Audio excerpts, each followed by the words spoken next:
मुंबईतील 6 जागांसह राज्यातील 13 मतदारसंघांमध्ये मतदान, तर दिग्गजांची प्रतिष्ठा पणाला। देशात आज 49 जागांसाठी मतदान। राजनाथ सिंग, स्मृती इराणी यांच्यासह 9 केंद्रीय मंत्री रिंगणात, तर राहुल गांधी पहिल्यांदाच रायबरेलीमधून निवडणुकीच्या मैदानात। महाराष्ट्रात लोकसभेच्या शेवटच्या टप्प्यातील मतदानासाठी केंद्रावर रांगा। दिग्गज नेते आणि कलाकारांसह उद्योगपतींनी सुद्धा बजावला मतदानाचा हक्क। नाशिकमधील अपक्ष उमेदवार शांतिगिरी महाराजांनी ईव्हीएम मशीनला घातला हार। कारवाई होण्याची आता शक्यता।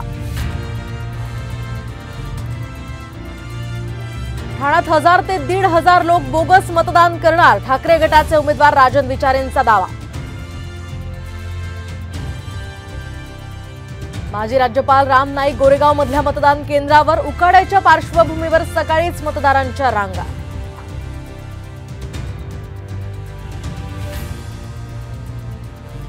संभाजीनगरमध्ये अवकाळीचा कहर। फळबागांसह उन्हाळी पिकांचं मोठं नुकसान, घरांवरील पत्रेही उडाले।